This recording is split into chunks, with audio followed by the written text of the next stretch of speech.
This podcast is not affiliated with any Grand Lodge, and the ridiculous antics and opinions of the hosts and guests are their own and should be dismissed immediately.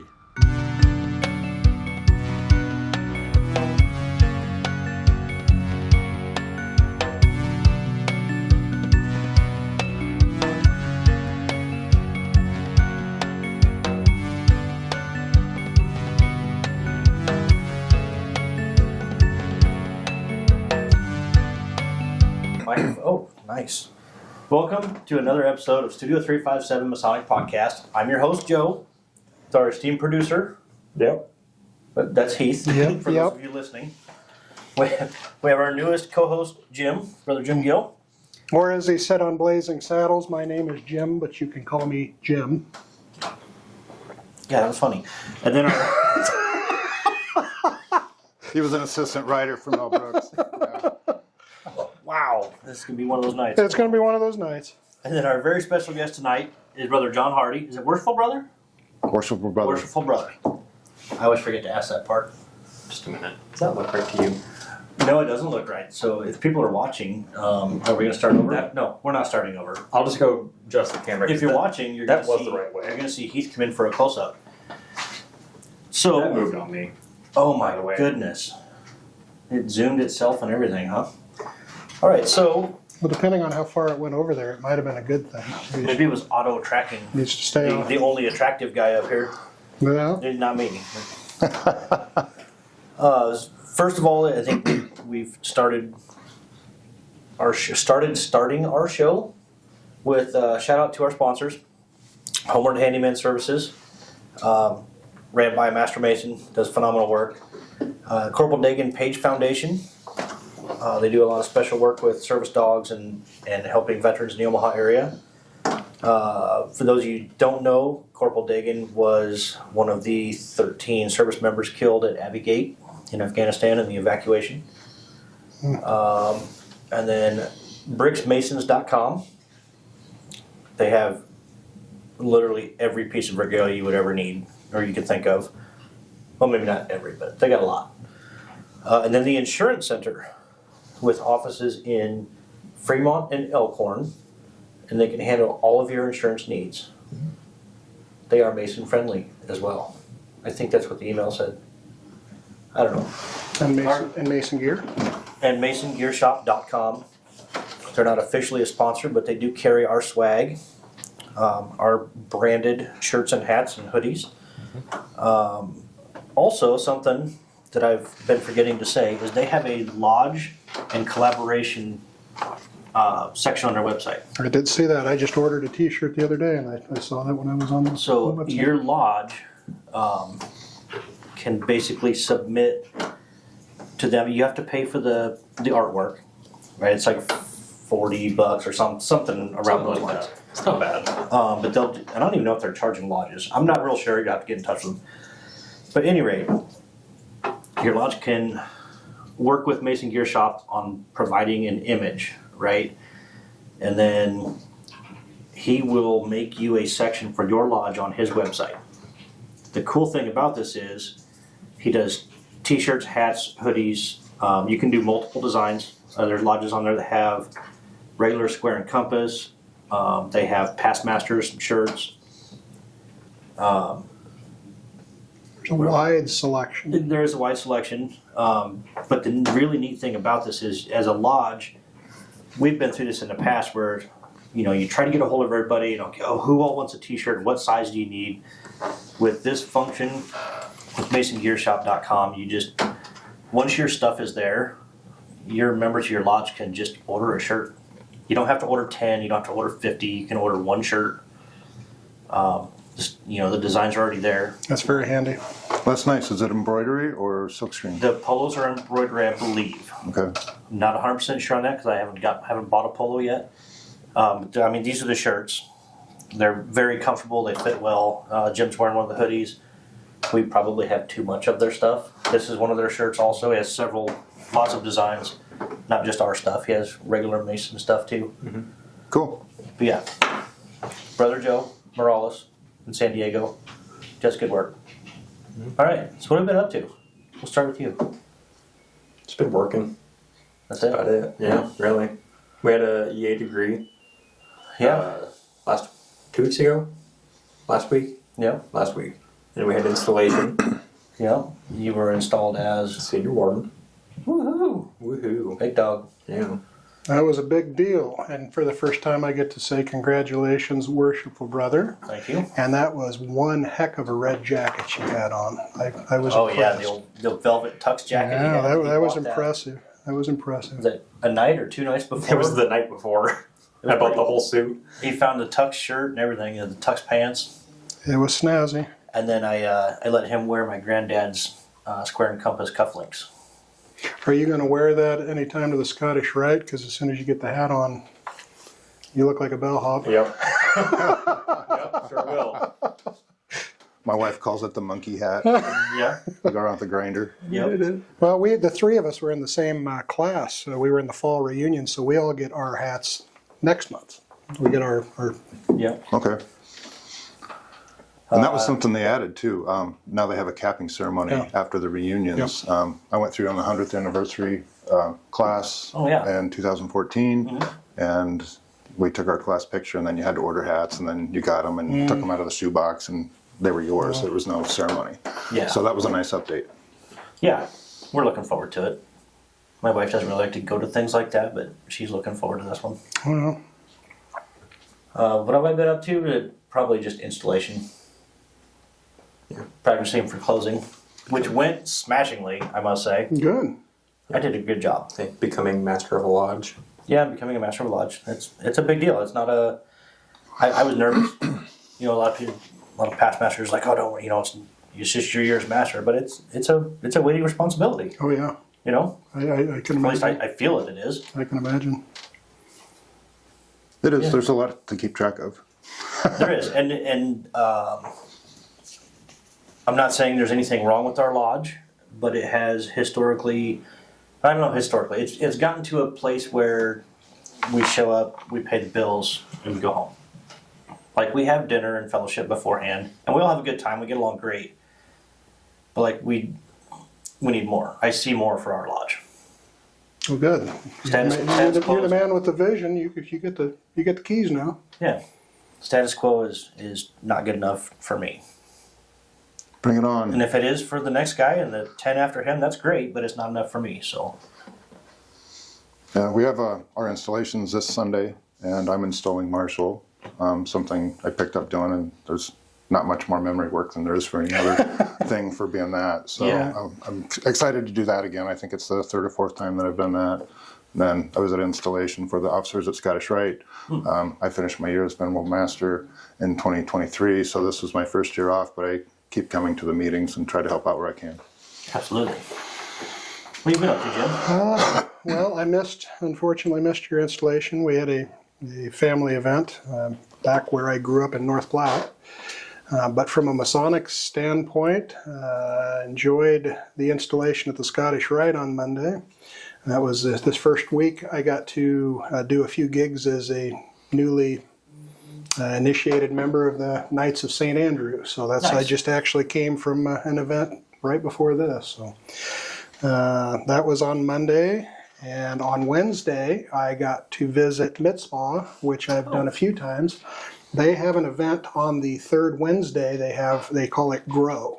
And the whole idea behind it is that they get to do some sort of an educational topic, and it's not necessarily Masonic. So for this particular one, it was more about mental self-help. And so we got to make stress balls out of Play-Doh. Awesome. And we just had a great night of fellowship with brothers from another lodge. So yeah, All things did hanging real out, good. squeezing each other's balls. Well, it was Love that. it was an amazing. It even got worse than that, but we'll just leave it at that. So good times. All right. Had they already done their installation at that point? Yeah, they did Yes. theirs last weekend. Yes. Okay. Who's the master there this year? Um, No, Patrick Smith was. no, you had to ask.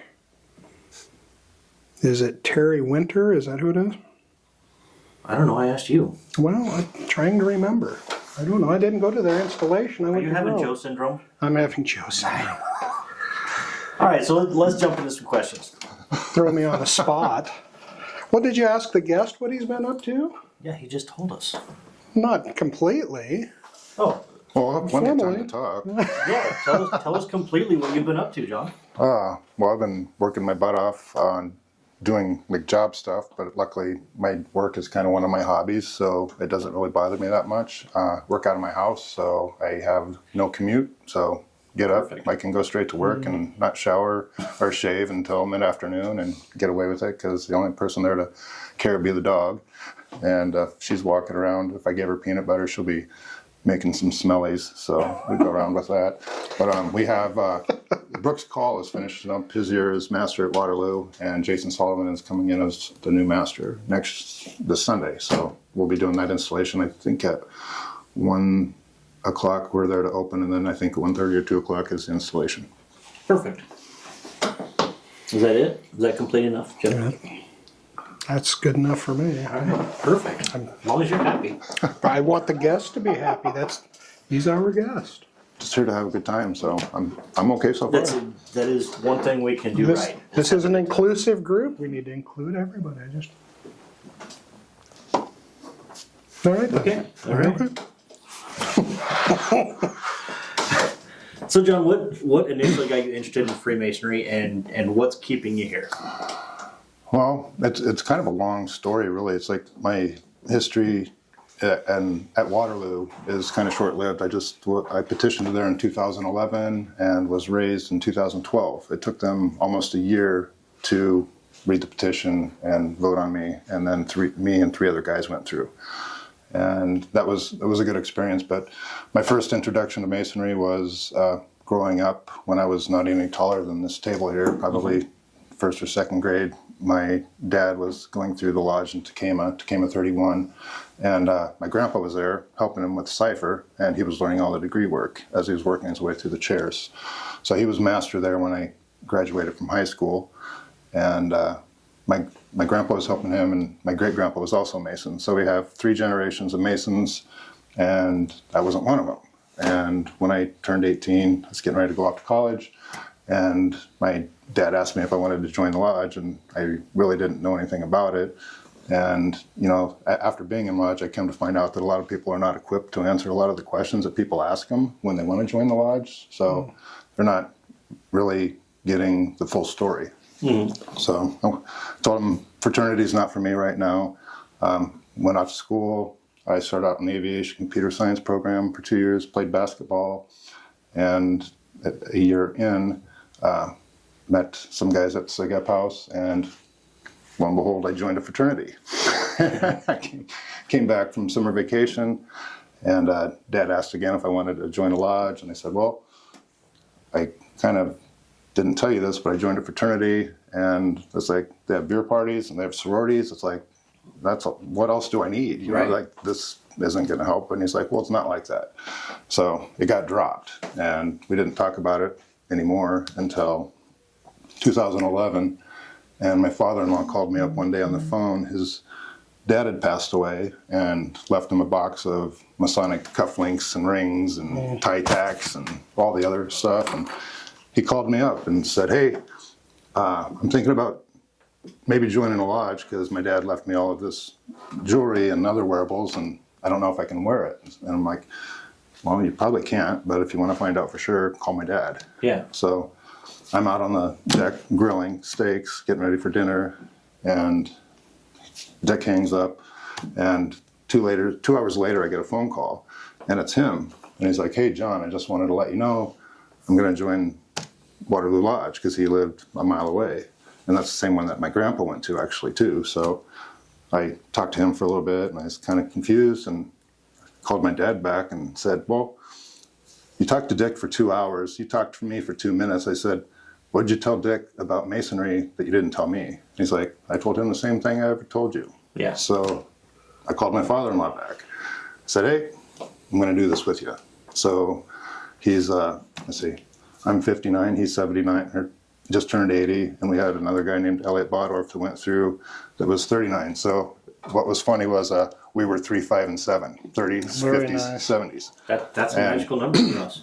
We went through together, and it was all short form. So I don't know if I'd had time for the long form, but I got into it and was able to got through all 3 degrees pretty quickly because it was just like maybe a sheet of paper. We had to do the questions and answers.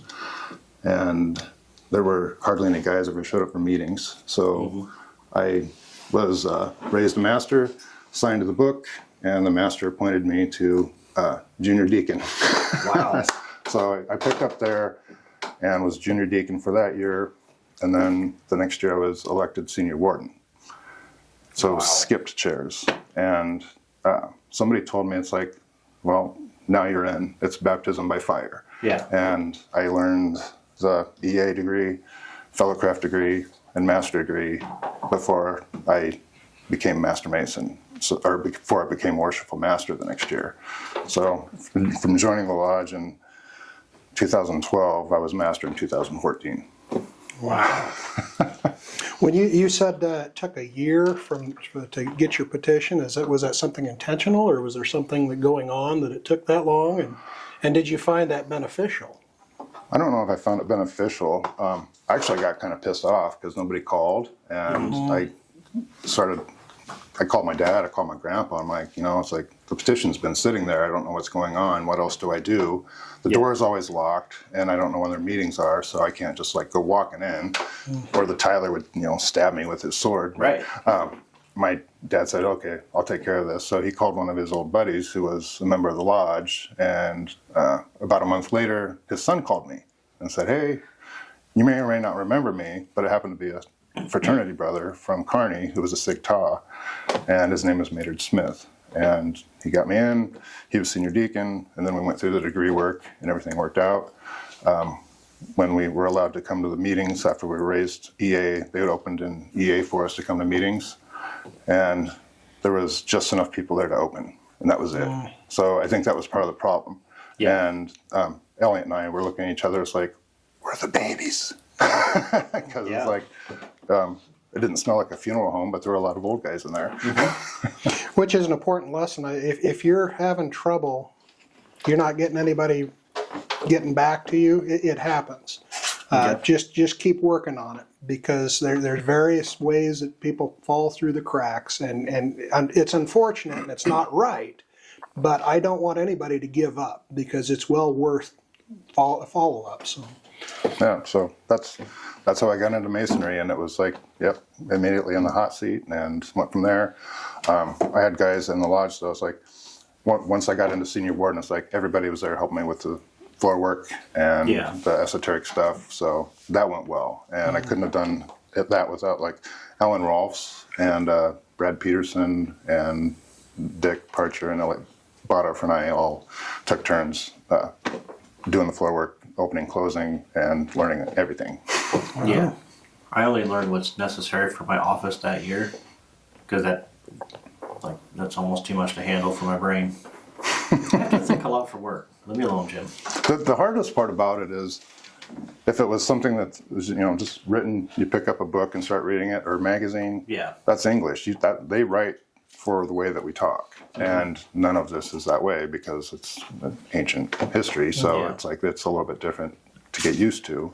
Yeah. But once you catch on, then like they say, each degree is just a little bit added on to the first one. So once you learn the first one, then It snowballs. It Yeah. snowballs. Yeah. I should make it into a song, because I can remember songs from when I was a kid, all the lyrics.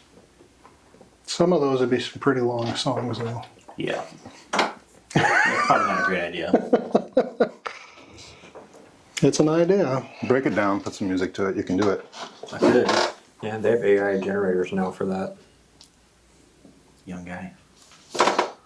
AI generator and ChatGPT rules the world. ChatGPT for sure. That's useful. Yeah. It's come a long way.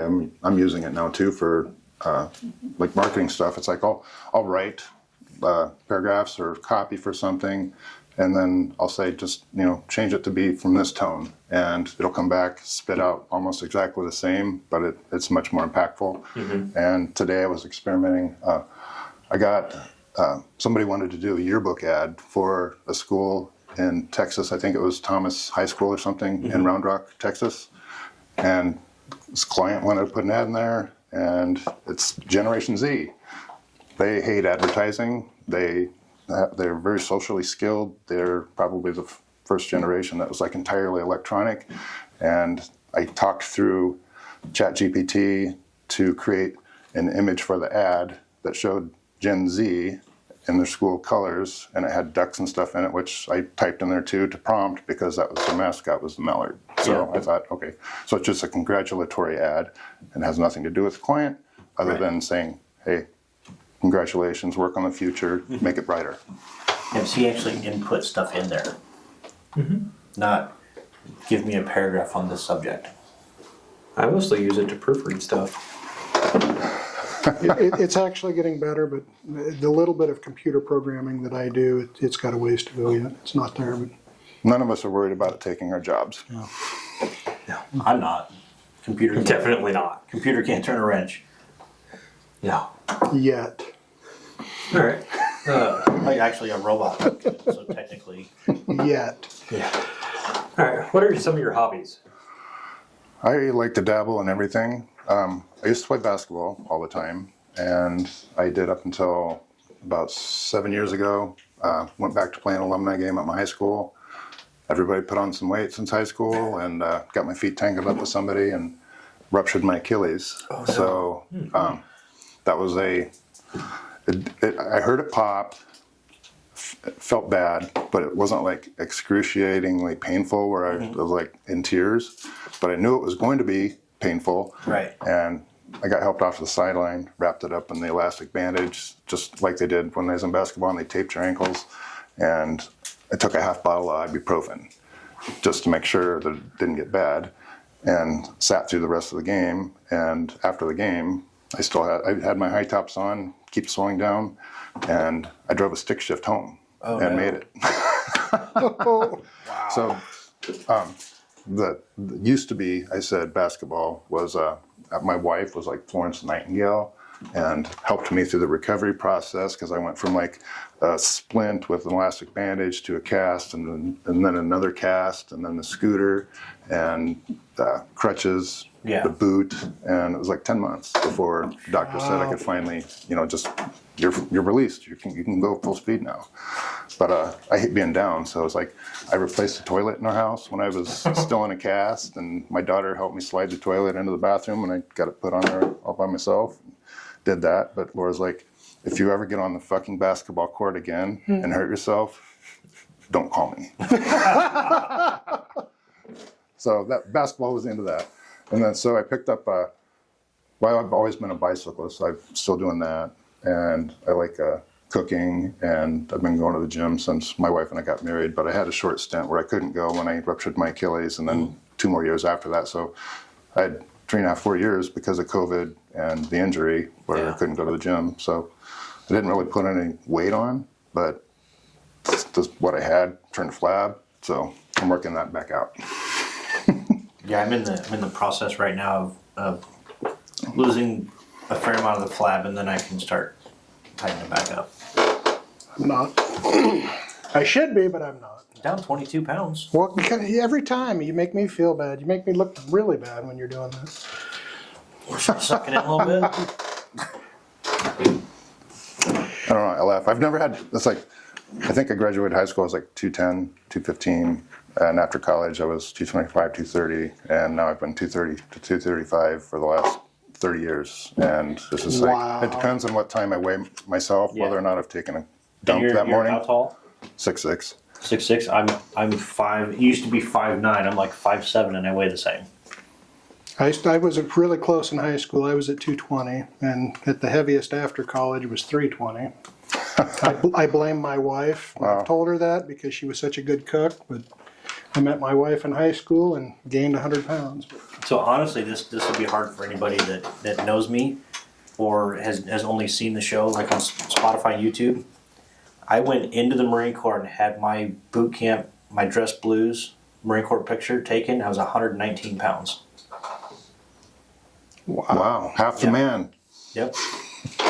And I came out of boot camp at about 140, and I was ripped. Like I had 2.5% body fat when I was wrestling in high school, and I lost definition in boot camp, but I gained a lot of like dense, lean muscle.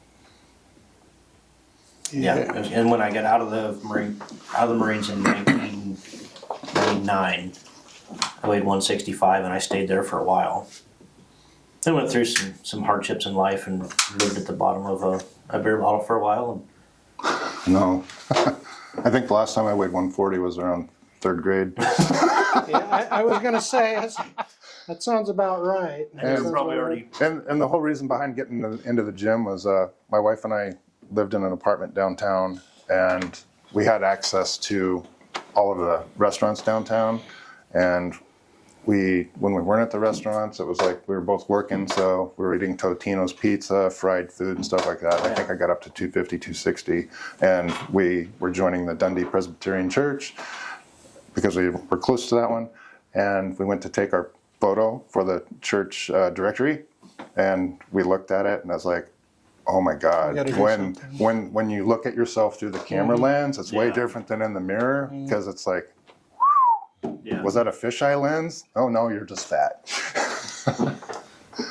So you kind of hinted at it a little We're bit. going to take a quick break. Oh, we're going to take a break.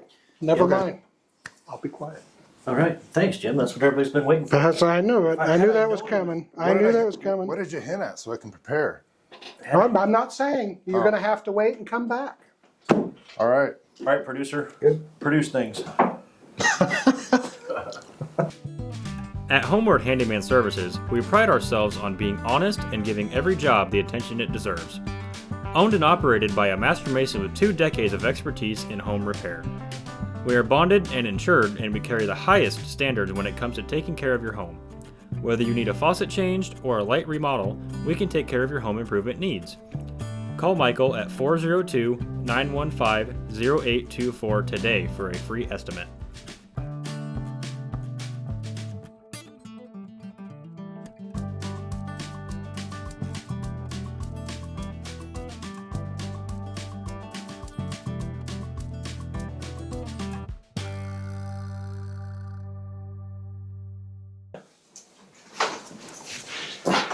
We're back from break, and it's unfortunate that the camera wasn't rolling because we solved all of the world and Masonic problems in that break. We didn't But argue. we didn't record it. But we did not decide how much to charge for the raffle tickets at said solving of problems. Next break. Next break.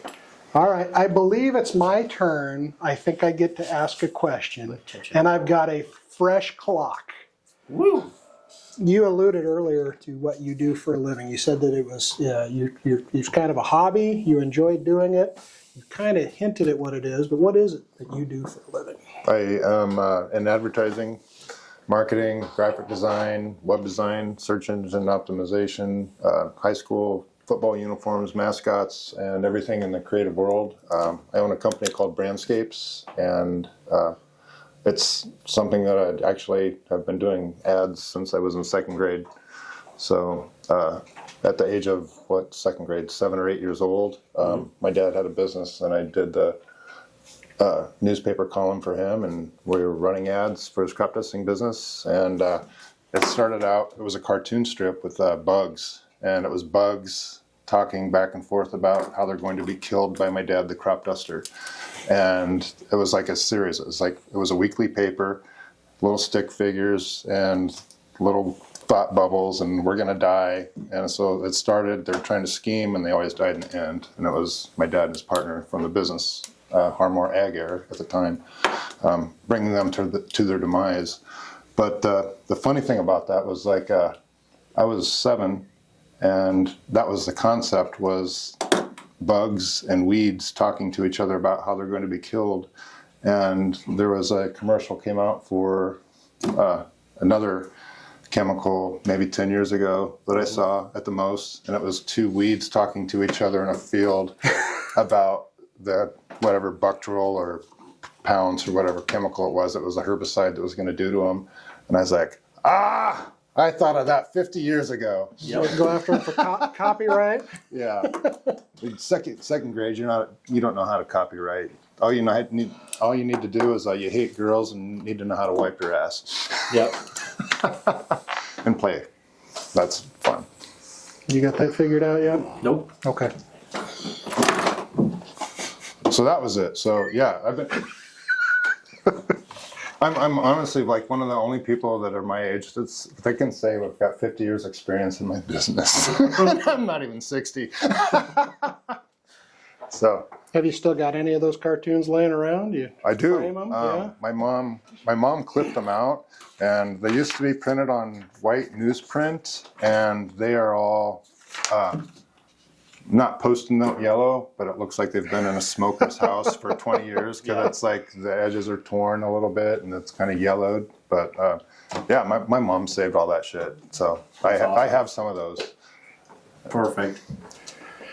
So, I don't know if I have this many fingers, but how many appended bodies are you in?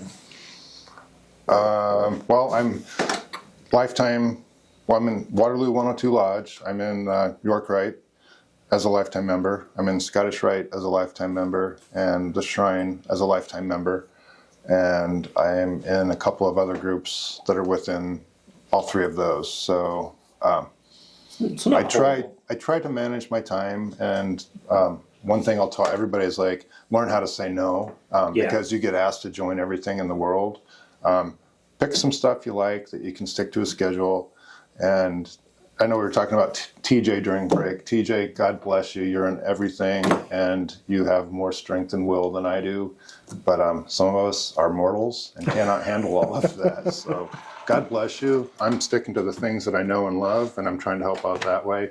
But that's all you can do. It's like, pick something that you like to do and help teach people, educate people, and that's kind of what Freemasonry is about. It's like learning, loving, educating, and listening. It's like, you got to take it and do what you can with it, and not try to close people into a situation that they're not comfortable. You need to. It's like, hey, brother needs help, and that's great. And when I got into Masonry, it's like when I finally got into Masonry, it's like, wow, I'm in here with guys that are 18 to 100 years old, and I'm a business guy, and all of them are business guys, or they're CEOs of their companies. I'm like, I've got a board of directors that is free. Yeah. So I was like, I've been asking people questions about stuff, like, why do you handle this? How do you handle that? Everybody's got an answer, and it's been a tremendous help. So I love that. So, what is your favorite aspect of Masonry? My favorite aspect, I think I just mentioned it there, is like the knowledge and diversity. It's like we're brought up, it's like going through the degrees. It's like always seek more knowledge. So the degrees you're going through, you learn about life as youth, life as middle age, and life about death. And during the whole time, you're surrounded by that age group. It's like you're surrounded with people that are 18 years old, just getting their start. And then you're at the Scottish Rite, but there's guys there that are 100 at least, and you see all the different hats there for people that have been in Scottish Rite for 60 years or 50 years plus for the blue caps, and people getting their pins, and they, depending on your age, they're X amount of years ahead of you. So most of the problems that you're going to run into in life, they're able to help you out with. Yeah, and it's true experience talking, and it's not somebody that's going to bullshit you because they are brothers, but they've been there, they've made the mistakes. Well, there's brothers that'll bullshit you too, and I'm one of them. Is like I'll give you shit, but I'll point you in the right direction. Right. Yeah, there's a difference between bullshitting and giving somebody a hard time. That's true. I think that's one of the fun things. Obviously, we do it here, and it's just as much fun in the lodge. I've never got that from you. Nope, never a hard time for me. By the way, did Jim mention that he's in Lodge 1? Yes. Well, but more importantly, did you know that Lodge 1 is the oldest lodge in the state of Nebraska? I do know both. I've visited it many times. And, I don't remember who you said was going to be master now, but your past master was Sean Reed and then Matt Parker right before that. And I know both of them very well, and they're both Scottish Rite members. Yes, they are. Well, if you spin the roulette wheel, I think it comes up T.J. Brumfield. Mm-hmm. He's the current master. He is. Oh, he is. Okay. He absolutely is. Right? Again? All right, it's my turn again. Oh. It's my turn again. Behave ourselves. Mr. Marketing, in your opinion, what is the biggest mistake that most lodges make concerning member engagement?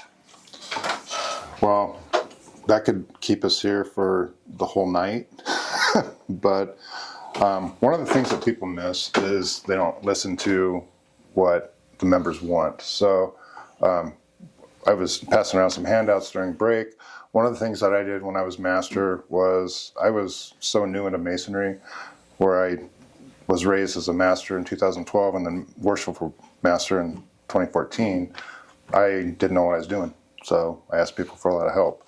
So I did a survey to find out from our members, what they wanted to do and where we could help them. So I was trying to get knowledge. I did phone calls, talked to them too, learned a little bit about them, and then tried to move forward from there.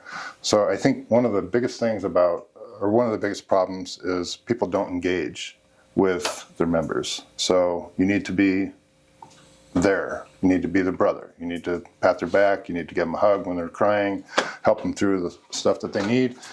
And a lot of the lodges are not marketing or advertising or promoting themselves.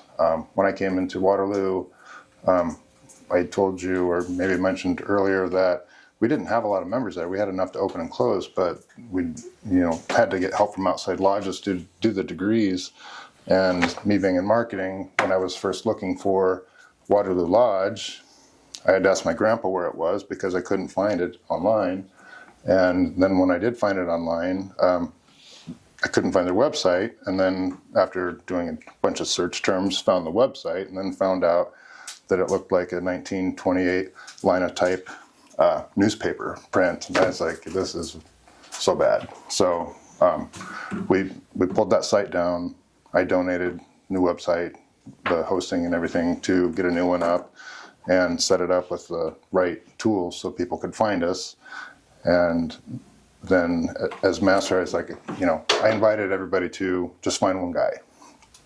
And, because of the age of the lodge, I think when I was master, we lost 7 guys because of age. I'd had to do 7 services as a master, but we brought in 2 new guys. So that worked. And we just kept doing that year after year. And now I think we're over 140 and our median age has dropped to maybe 35 now instead of 75. So I think what people need to do is get out in front of the public, go to football games, basketball games, volleyball games, and wear your apron or whatever and run the concession stand at the game. It's like, hey, we're selling popcorn, we're the Masons, and have flyers there for people because you got parents and you got kids that could get into DMLA. Mm-hmm. So you're creating public awareness. You can't hide in your shell.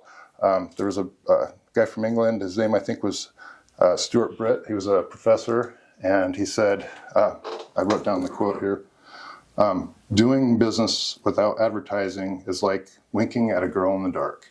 You know you're doing it, but nobody else does. So all of these lodges that we went out to for grand communications and what did I call them before? The retreats where we go out to other parts of the city, they didn't want to change. And they're like, well, we're here, people can find us. Well, that's not true. If they can't find you, then you don't exist. So it's like kissing a girl in the dark. It's like, yeah, I know I'm kissing her, but when you wake up, you might find out that you got your tongue up a pig's ass. That'll never happen again. Yeah, so you don't want to do that. One time's enough. But yeah, it's like, just get out there and do something. This goes back to, it's like you were playing with balls earlier. I was like, oh God. Oh, but there were stress balls. That was you. Oh, that was me. That was me. That was firmly your territory, Jim. Yeah, well, Okay, I'm moving on. I'll own that one. I'll own that. Yeah, I mean, you can't open a brick and mortar business and say, hey, we're open, and put an open sign on the door. Nobody's coming. Woo! Big summer blowout. Frozen. I got to say, I'm really impressed with the idea of wearing your aprons in community service, Ed. Yeah, wasn't there a big discussion about being able to wear aprons in a parade? Was that a recent? I don't know if it was a discussion or not, but I've seen stuff before where Grand Lodges of different states have been in parades and they're wearing their uniforms and the aprons and everything. Yeah. So, I mean, most of our lodge aprons, it's like those are like the cheapest toilet paper aprons you can get that tie together, and the cords are like 6 foot long on each side because some of our guys are big and some of them it's like wrapped around 3 times. But when you have that, people ask questions. It's like Yeah. you kind of dropped a bomb. It's like, hey, what's going on? What is that? It's like, well, let me tell you. And there will be some PDFs we can download later where I've got some questions and answers to help Masons out with engaging new people to help answer questions for them that are curious about the craft. And we will, the PDFs that Brother John is mentioning, we will get those, bare minimum, we'll get those out on our Facebook page. We can also maybe,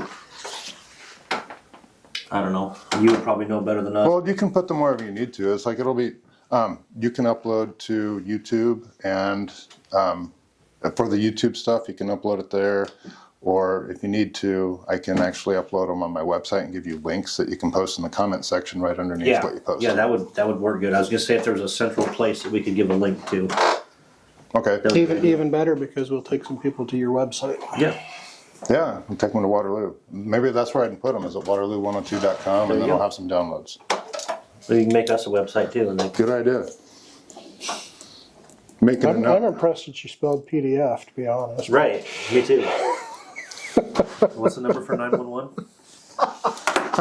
I can't find 11 on the phone. What day is it that the 4th of July comes on? It's opening the hood of your car, and what is this cap that says 710? I've seen that one. It's upside down, you asshole. And speaking of, okay, so my daughter, my oldest, love her to death, dad teaching kids stuff, and it's a daughter. She got her car and was like, here's how you check the tire pressure, here's where you check the oil. You need to check it every couple weeks at least to make sure that the oil is up to where it should be. And she's not ever done that. And she claims to see that the oil light never comes on when it gets that low. But every time she comes home from break, I check it, and you have those 2 dots on the dipstick. That's 1 quart. And I tell her, it's like when it's full, it's at the top dot. When it's quart low, it's at the bottom. And if it doesn't register on the dipstick, your car's not going to make it that much longer. Yeah.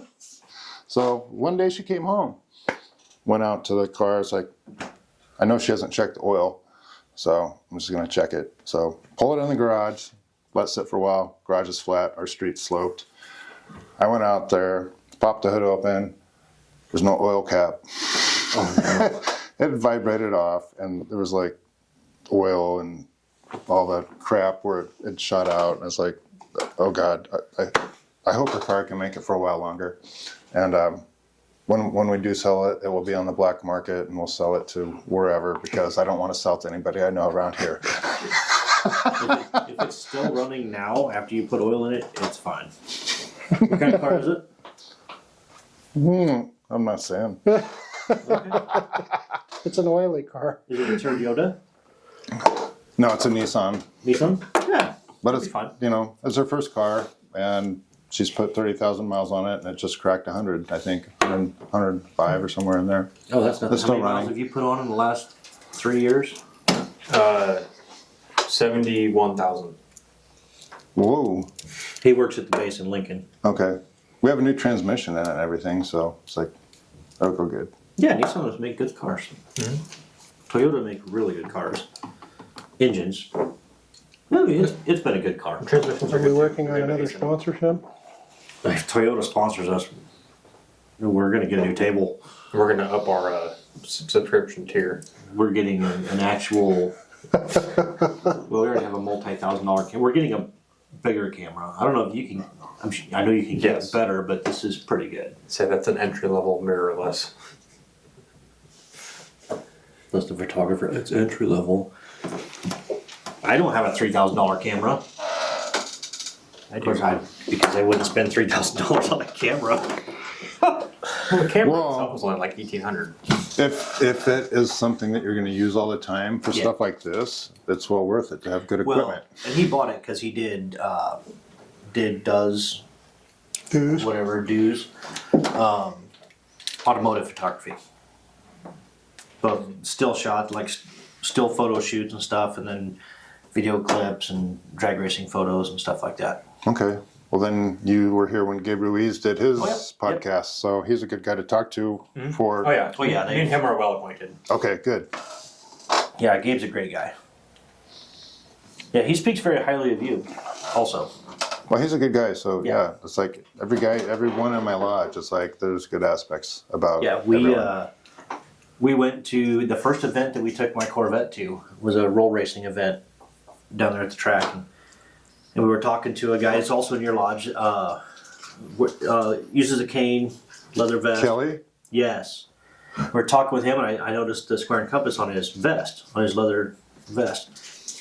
I was like, "Oh, we're Masons. We're both in Beehive Lodge." And he's like, "Oh yeah, all these guys here are Masons," and it was great. It's like we instantly had a connection to the racing community, and then instantly given is he Gil. Mason also?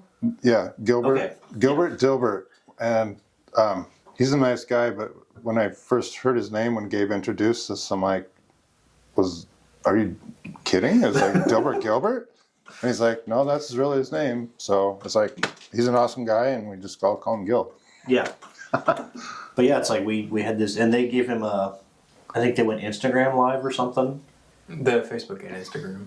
and like they share his photos and his page. I don't know how all that shit works. That's why you're a producer and I'm just an old fat host. But yeah, Who complains about how expensive the cameras are? cameras are expensive. They are. You're telling me. Well, if you have a smartphone, you've got $1,000 camera. That's actually how the Old Fashioned Masonic podcast, Brian. That's how he does everything on his. Is all from his phone. There's a lot of YouTubers that do the same thing. Yeah, it's easy. We like our setup. It's unique, like us, which usually just means weird. But that's how we do it. Well, I'm surprised how spacious it is. When I was watching the first podcast with Gabe and some of the other ones, this place looks way bigger than it is. It doesn't feel like it's a small We studio. fill it out pretty well. Well, so it was in his basement, and it was a lot bigger because his basement runs this way, so the camera was able to be farther back, and we just had a lot more space. This one, not so much. It basically, if that wall was gone. Yeah, well, this works fine. I think we're taking the wall. That's what he just said. No, this place is for sale in Oh, that's right. next summer, and we're buying an acreage. That's right. Perfect. Is it my turn? Mm-hmm. It is? It is your turn. Finally? Sure, we don't have to go to break first. Do what number we're on? He's still Yeah, figuring but out PDF. We haven't really touched on it. I'm going to improvise. Uh-oh. So how can lodges get a better, like we just talked about an in-person presence, right? But like an online presence. So our lodge has a Facebook page. We rarely post on stuff. MISPA has a Facebook page, and they're posting like 2 or 3 times a week, which is fantastic because anybody can follow their Facebook page and they know what's going on. But like, how do you build that presence? Like, what has the most impact? What has the most impact is reality. If you're going to be a social media guru, you need to post stuff and be consistent about it. My agency, it's like I hire people to do social media for me because it's a 24/7 job. 24/7. Yeah, so it's 365. So, and I can't keep up with that, but maybe with AI and stuff, you could use some of the apps that are out there to pre-program stuff if you can actually plan far enough out so you can post things regularly. But unless you have somebody in your lodge that's willing to do that, you would take that assumption or role on yourself as master to make sure that stuff got done. We are using Signal in our lodge to communicate with people, and we've we did our own website, so we have that out there, and we post events on our website so people know what's coming up, and then we communicate through the Signal app for Waterloo and tell people when things are coming up. Sometimes we post on Facebook, but mostly that stuff's word of mouth because you can't keep up with it and things change. So get on the phone, call people. It's like I know the younger generation sometimes not like that, so they text. Well, if you got a cell number, text them, call them, text them. It doesn't matter. Just let people know what's going on. We've done.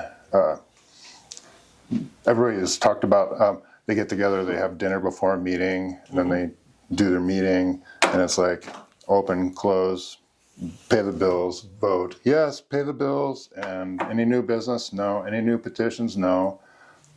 Our lodge, it's like we have dinner beforehand. People show up before dinner and visit. Then we eat. Then we do the meetings. We've been having petitions roll in all the time, and we are voting on those. And we do the business. We have fun. Our meetings aren't like totally ritual all the time. People are smart asses during the meeting. We have fun with it, but it's still getting business done and building a bond between everyone. We close the meeting and we go back out to the kitchen. If there's leftovers, there's some guys will finish the leftovers. Some guys are like, no, that's enough for me. And we have a cocktail afterwards. So guys will hang around, have a beer, have a scotch, bourbon, or whatever. And sometimes we hang out for an hour and a half, 2 hours after the meetings, because we all know and like each other. So we like to hang out and do stuff like that.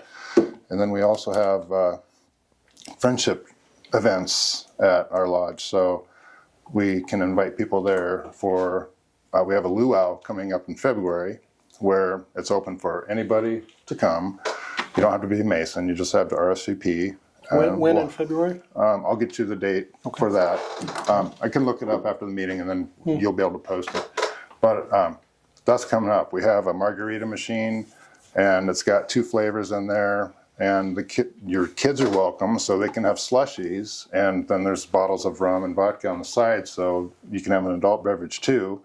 We've set the lodge room up so kids can play the yard games where they throw the pitch and the ropes and whatever that game is called. I don't know. They play tic-tac-toe, and there's like coloring stuff. So all the age groups are covered, and then the adults hang out by themselves in the other room and have the luau. There's a best costume competition. It's like we do stuff like that, and then we have a bourbon tasting every spring and a tequila tasting in the fall, and those have been very well attended. And we've raised money and donated vans to disabled veterans partners. So we do stuff that's outside of the lodge that people love coming to. So the bourbon tastings, it's like, that's an outside event. We have big tents. We have an auction.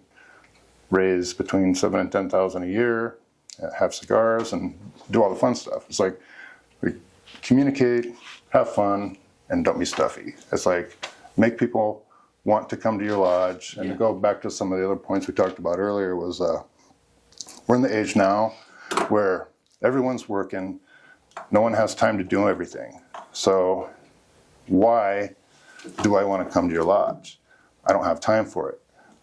Give them a reason to make time. Yeah. And that, if you can figure that out, if you know who your members are, you've solved half the problem. And for anybody that's in the Omaha area, when does your lodge meet and where? We meet on the first Tuesday of the month at 20295 Hopper Street, and that is 1 block east and 1 block south of 204th and Maple. And if you're by the dairy chef, right? right behind the dairy chef. Everybody knows where the dairy chef is. Yep. So Or at least I do. if you've had a hamburger at the dairy chef or a bank at American Interstate Bank, we're right behind there.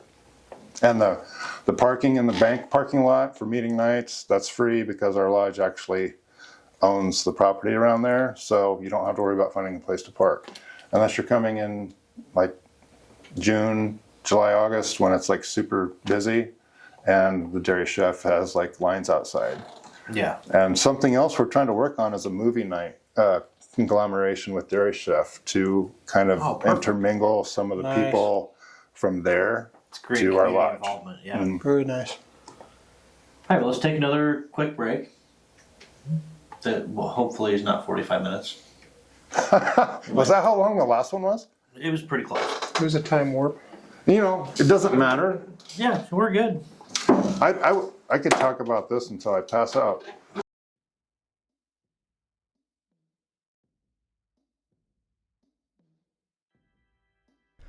Your one-stop Masonic marketplace. You are the hero of this journey. We want to proudly stand behind you every step of the way. We want to enable you to go the extra mile in your Masonic travels. We want you to look your very best on every occasion. Investing in high-quality regalia shouldn't be a burden. We know you want to be better. We know you want to make a difference. We don't think you should compromise. Be your best. Visit bricksmasons.com today.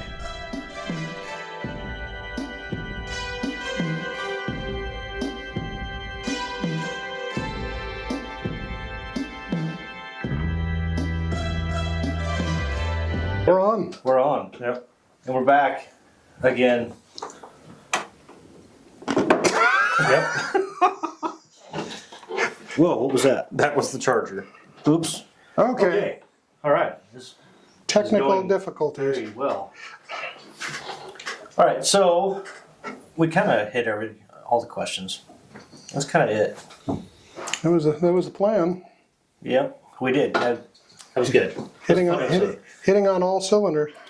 Let's see. What do we got coming up? We got Grand Lodge Communications. Yeah. So this will air Monday, so it'll be a week and a half-ish after this airs. Mm-hmm. Is be a good time. that our next episode? Or we got somebody else before that? Grand Lodge is going to be a special release. Okay. Not quite like prom night, but still a special release. For all you virgins out there, Oh, criminally, what is... Let's see. This is exciting Yeah, material right here. somebody talk. I'm sorry I asked. So Grand Lodge for Nebraska will be the 6th, 7th, and 8th of February. So that's coming up very shortly from when we are filming this right now. Oh, I think, no. The Yeah. 8th. 6th, 7th, and 8th. So yeah. Oh, yeah, so the next episode that comes out will be James Ferguson. Yes. Nice. He is Son of a Grandmaster. son of the Grandmaster, but he also works at the Washington Memorial. That's going to be interesting.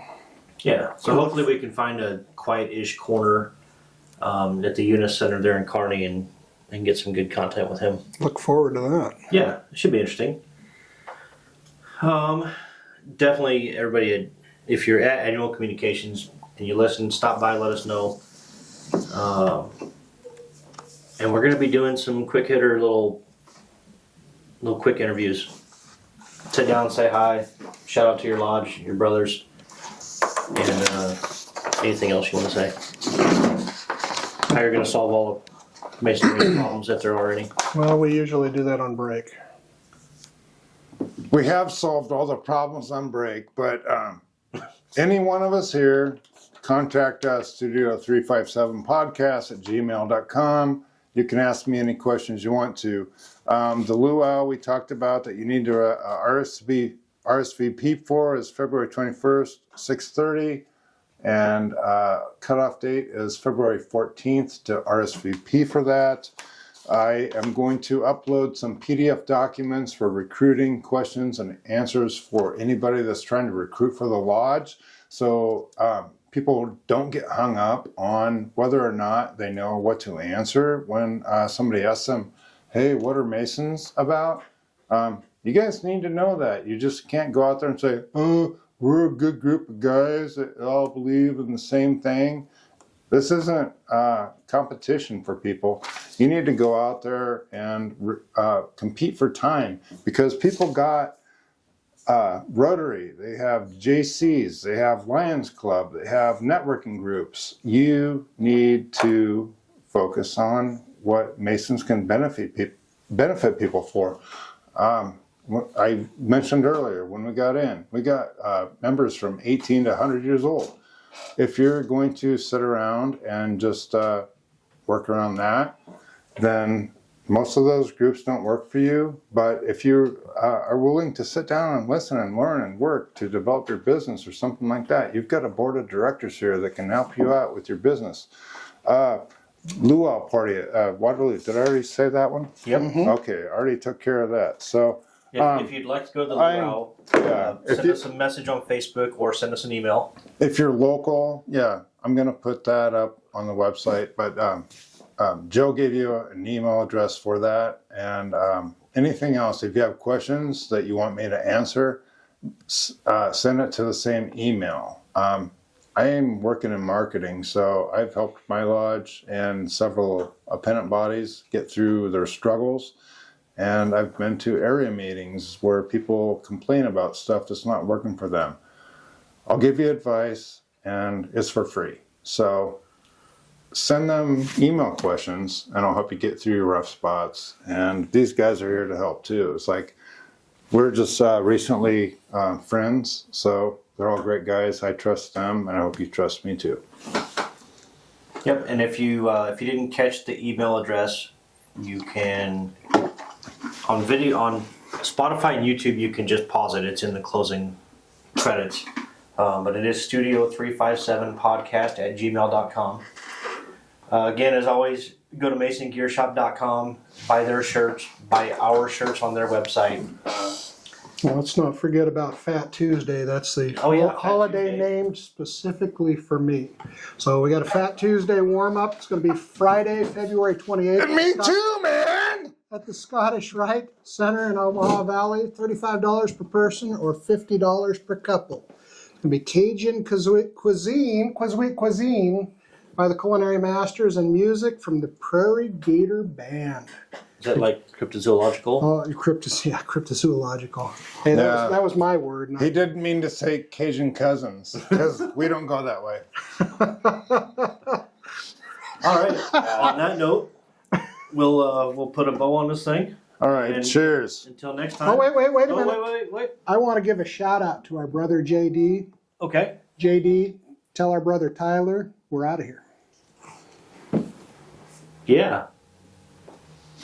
I thought you were actually talking about a guy named JD. I am. Travel well, brothers. Travel well, my brothers. Travel well.